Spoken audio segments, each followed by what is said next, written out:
Oi pessoal, queria só lembrar aqui que esse vídeo pode conter spoilers, não é a intenção, mas eventualmente vai acontecer. Então fique aqui se você não se incomoda com isso ou se você já viu o filme e pode deixar sua opinião também do que você achou. Eu sou o Carlos Rossi, esse aqui é o Crossview e a gente vai mudar de cenário para falar um pouquinho sobre a minha opinião sobre o Pinóquio, do Guilherme Del Toro. Pinóquio por Guilherme Del Toro, concorrente aí ao Oscar de melhor animação. Para começar, eu quero definir um filme como uma experiência artística fabulosa. E por que isso?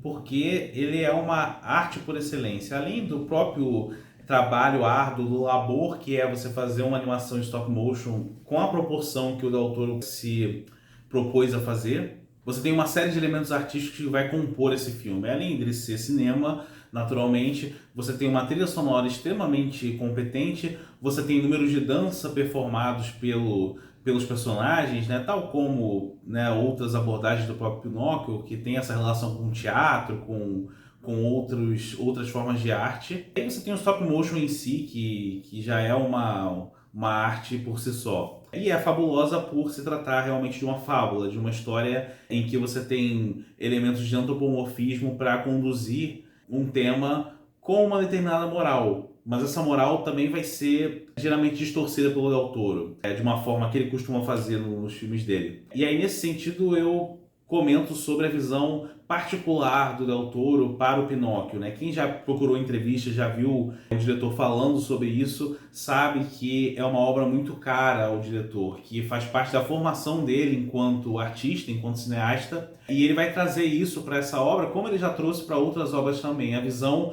original, né, do Carlo Collodi, né, que o livro está até aqui atrás. E ele conta com o apoio do Mark Gustafsson, que é o responsável ali por dirigir a animação em si. Mas a visão de história, de narrativa, vem do Del Toro, né, com uma abordagem muito ousada e personalizada, considerando também o histórico do Pinóquio de ter várias adaptações, né, a mais conhecida realmente é da Disney, lá de 1940, que é um clássico, que não tem o que falar, é uma obra extremamente influente, é como quase tudo que a Disney fazia naquela época, e é um filme praticamente sem erros, considerando a dificuldade que era fazer uma animação também naquela ocasião, e que continua até hoje, né? A animação é um filme que dá trabalho, mas tem várias adaptações também em live action, tem essa adaptação do ano passado da Disney que a gente vai tentar esquecer, é uma obra que realmente tem muitas referências já dentro do audiovisual, então sempre que alguém se propõe a fazer uma nova abordagem dela, tem que passar aí pelo escrutínio da comparação, que é sempre perigoso. Mas a gente tem o toque diferenciado dele, que casa como uma luva para esse tipo de história. E é muito interessante como ele faz um movimento cíclico em torno dessa questão de buscar o pedaço de pinho perfeito, que já é apresentado logo no início na figura do filho do Gepeto, que vai aparecer ali, se não me engano chama Carlo, né, em homenagem ao autor, desculpa, da obra, e que no final, na figura do Pinóquio, ele se apresenta como parte desse pinho perfeito sem que ele perceba. A jornada dele é justamente para perceber o quão importante, o quão relevante ele é para aquela realidade. A gente tem uma discussão, um tema da narrativa que é a oposição da vida com a morte, que é muito centrado nessa figura do Pinóquio, que rapidamente é percebido como um pedaço de madeira, um ser de madeira que não podia morrer. E isso é um elemento que vai engatilhar algumas coisas na história, que eu já vou comentar sobre isso, sobre a questão da Segunda Guerra, que aparece ali no Entre Guerras e tal, em que a história é localizada. Eu vou falar sobre o tempo, né, no qual a história se passa. Mas aqui eu quero trazer a discussão em torno da imortalidade versus o que a mortalidade também traz de benefício. É uma discussão que vai remontar aí à mitologia grega, que é muito forte nesse período, em que os deuses, por serem imortais, têm a inveja do ser humano, e a imortalidade é algo que recorrentemente é buscado pelos heróis gregos, pelas personalidades importantes da mitologia grega, e ao mesmo tempo os deuses também têm uma certa inveja dos humanos por eles serem imortais, pelo impacto que os nossos momentos têm devido a essa mortalidade. E isso é trazido nessa história na discussão da efemeridade da vida, em que no primeiro momento o Pinóquio se descobre imortal e curte essa característica, vê como uma coisa boa, mas depois coloca essa própria imortalidade em xeque, aprendendo a valorizar o que realmente importa da vida. Do tipo, não valeria a pena ser imortal se isso significasse não viver a vida ao lado daqueles que se ama. É uma mensagem bastante clichê, mas que é aprendida de um jeito muito único pelo personagem ao longo do desenvolvimento narrativo. E aí a gente tem, dentro dessa história, aquela clássica dualidade entre mentira e verdade que você já espera da história do Pinóquio, né? Se não tiver isso, não é Pinóquio. Mas, enquanto na história original e na própria história conduzida pela Disney, isso vem dotado de um moralismo muito forte e que tem a sua relevância, tem o seu local, principalmente quando você pensa que é uma história voltada para crianças, por mais macabra que ela pareça, ela é sim voltada para crianças, ela é contaminada pela areia dos nossos tempos. Por quê? Dentro de todas as visões que já apareceram, o Del Toro resolve quebrar um pouco essa coisa de não se pode mentir em nenhuma ocasião, etc. Existe um momento da história, perto do final, quando o Pinóquio e o Gepeto estão presos dentro do tal monstro, né, que também vai aparecer aqui, em que o Pinóquio se utiliza do recurso da mentira para conseguir estender, né, o nariz dele e fazer uma espécie de ponte, né, que permite que eles se escapem. E curiosamente eu vou usar isso para fazer um certo gancho com a adaptação da Disney, que eu já mencionei, o live action, né, meio live action, né, porque o Pinóquio, por exemplo, é animação digital, que foi feita também em 2022, foi publicada também em 2022, foi lançada, né, no Disney Plus, que também tem esse elemento. Ele também usa um ardil para conseguir escapar, no caso da gaiola lá do Stromboli, se não me engano, que é o dono lá do teatro que prende o Pinóquio. Mas naquele contexto, eu entendi isso como uma certa inconsistência narrativa. Por quê? Naquela história, o moralismo continuava presente. O Pinóquio ele vai sintetizar uma série de elementos morais que permanecem no personagem naquela história. Nesse não, o Pinóquio tem uma outra abordagem, é um menino extremamente travesso que se recusa a se submeter às ordens estabelecidas, né? Ao que a sociedade espera dele. Enquanto ele tenta traçar um caminho peculiar, particular dele, que faça sentido para a individualidade dele, ao mesmo tempo que ele quer agradar o Gepeto, ele quer se encaixar nas expectativas que o Gepeto tem de um filho. E isso naturalmente vai entrar em conflito.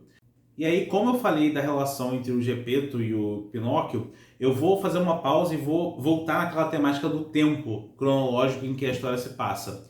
Essa história do Carlo Collodi, ela se passa ali no finalzinho do século XIX, e a maioria das retratações cinematográficas do Pinóquio vão respeitar esse tempo original da obra dele. Acontece que o Del Toro resolve fazer um certo deslocamento temporal, talvez uma tentativa de se conectar com uma temática que está muito forte hoje, que é a questão dos horrores da guerra. Ele começa no período da Primeira Guerra Mundial, que inclusive é responsável por ceifar a vida do filho do Gepeto, que vai levá-lo a uma depressão, a um desgosto em relação à vida antes do Pinóquio surgir. E ele coloca o principal desenrolar da história no entre guerras, com a Itália fascista do Mussolini já ascendendo ao poder. Então isso é muito interessante porque ele traz a temática da guerra, traz a temática dos horrores da guerra, do tipo de um líder lá militar, eu não lembro exatamente qual é a posição dele ali, mas observa o Pinóquio e a capacidade dele de reviver, e a primeira coisa que ele pensa é: esse garoto é um soldado imortal. Quer dizer, é toda uma cultura voltada para a guerra, que é enfatizada pelo Del Toro como uma coisa muito ruim, na verdade. Mas ele faz isso como um elemento dentro da história e não tira o foco da relação de pai e filho que a história tem como central. E isso é muito interessante da maneira que o Del Toro escolhe. E aí, nesse processo, a gente tem o Pinóquio aprendendo a interagir com aquele mundo, ao mesmo tempo que ele modifica todos os personagens ao redor dele. O próprio Gepeto é a modificação mais óbvia, em que ele criou uma série de expectativas em torno do Pinóquio para que ele se pareça com o filho perdido dele, e ver essas expectativas sendo frustradas a cada atitude do Pinóquio, até o processo dele realmente aprender a amar a marionete como um filho. Deixando claro que o Pinóquio surge de uma maneira quase acidental, em uma interferência da fada. Posso depois fazer um parêntese sobre a fada em particular. E o Gepeto, realmente a primeira reação dele é rejeitar o Pinóquio, porque Ele queria o Carlo, ele não queria o Pinóquio. Isso, a forma que isso se transforma no filme é brilhante e muito emocionante como isso se dá. O próprio Grilo, que deveria parecer com uma consciência para o Pinóquio, tem uma série de características egocêntricas que ele abre mão ao longo da trajetória, e inclusive preciso abrir um parênteses para elogiar a forma como o Ewan McGregor empresta todo o talento dele para o personagem. Inclusive no Brasil ele é dublado pelo Felipe Grina, acabei não assistindo dublado, mas é bom trazer. E a gente tem também um menino que chama Candlewick, que é filho desse líder militar que eu mencionei, que enxerga o Pinóquio como um soldado. E ele, sendo um menino de verdade, ele traz num primeiro momento, um conflito do Pinóquio, daquela implicância infantil que a gente esperaria ver mesmo. Em outro momento, uma vez que ele cria intimidade com o Pinóquio e entende, né, o que ele está fazendo ali, ele também consegue estimular o menino a ter um pouco da impetuosidade do Pinóquio, para que esse menino, Kendall, enfrente o próprio pai e mostre que ele só quer ser amado, ele só quer ser um filho que tem um pai presente, um pai carinhoso, coisa que esse pai não consegue ser porque ele está totalmente focado nessa questão da guerra, na questão do esforço da Itália fascista. Então, mostra como é que esse processo da guerra deteriora as relações. E, finalmente, o próprio mascote Spazzatura, né, que é um personagem que vai entrar aí como uma espécie de vilão, né, um ajudante do vilão principal, e que se afeiçoa ao Pinóquio e talvez seja influenciado pelo senso de liberdade que o Pinóquio tem, já que esse Spazzatura se vê como um escravo do vilão. E isso, o desenvolvimento que eles têm um com o outro é muito interessante. O Spazzatura usa marionetes para conseguir se comunicar com o Pinóquio, para que ele não ache que é o próprio macaco que está interagindo. Seguindo com outros elementos que a gente vê, a gente tem o próprio stop motion, né, que eu já comentei no início da minha fala sobre o potencial artístico que o Pinóquio traz, mas aqui eu quero enfatizar a questão da metalinguagem, porque nós estamos usando marionetes para falar sobre um filme de marionetes, e isso traz um senso estético, uma coesão estética, um alinhamento entre narrativa e o que a gente está vendo de fotografia, de design de produção, que é muito único, que não seria obtido de outra forma. Então eu diria que usar o stop motion para fazer um filme como Pinóquio é a decisão definitiva, né? E qualquer coisa que venha depois disso vai ter que ter o peso de competir com essa visão, né? Claro. Mas isso não quer dizer que não tenham obras brilhantes mesmo sem usar esse recurso, naturalmente. O próprio filme de 40 é um exemplo disso. Além disso, falando de fotografia em particular, a gente tem o uso da coloração, da estética gótica, que o diretor ele vai usar em várias obras dele, né? Não conheço todas as obras do Del Toro, mas em particular a Forma da Água enfatiza muito isso. O Labirinto do Fauno eu não assisti, mas naturalmente eu conheço pela fama, né? Pelo impacto que essa obra tem no audiovisual. Inclusive, né, corro o risco aqui de ter minha carteirinha de cinéfilo revogada por falar que eu não assisti esse filme, mas é isso, a lista é extensa, né? E tá sempre atualizando. Mas essa coloração ela vai enfatizar muito a questão da alegoria do monstro. Você vai ter os elementos fantásticos típicos do Del Toro na retratação das fadas, tanto a fada que dá a vida, que é a fada que faz o Pinóquio reviver, quanto a fada da morte, que é a anfitriã do Pinóquio quando ele cai no limbo sempre que ele perde a vida. E explica para ele um pouco das regras do jogo, podemos assim dizer. Mas essa alegoria do monstro, ela tá centrada no Pinóquio. E eu entendo que isso é quase uma referência ao monstro de Frankenstein, da Mary Shelley, né? Shelley. Acho que é Shelley. Que é no sentido de você expor as contradições humanas por meio de um monstro que teoricamente foi fabricado, que ele seria como se fosse uma máquina, mas no final ele tem mais coração, ele tem mais alma do que a maioria dos humanos com os quais ele lida, que são humanos que já estão castigados pela vida, que já viveram seus traumas, que já têm as influências de uma sociedade que essencialmente é corrompida. Então isso é muito interessante como o Pinóquio é usado para trazer essa contradição. Além disso, a gente tem o complemento desse impacto visual pela trilha sonora brilhante do Alexandre Desplat, que está inspiradíssimo nesse filme, e pelas músicas, que é muito interessante, né? Esse filme ele pode ser considerado um musical, porque é uma história que é contada por meio de músicas, então ele pode ser considerado isso, mas eu acho que é o musical talvez mais discreto que eu já vi até o momento, porque as músicas elas são quase um elemento artístico para complementar toda essa visão que o Del Toro tem em cima dessa história.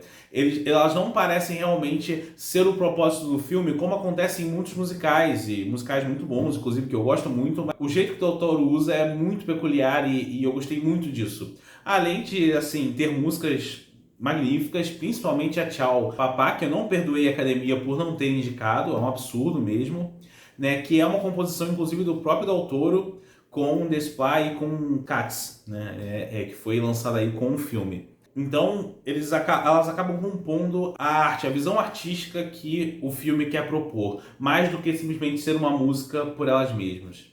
Juntando tudo isso, a gente tem uma obra de arte impecável, que é o filme que o Del Toro traz.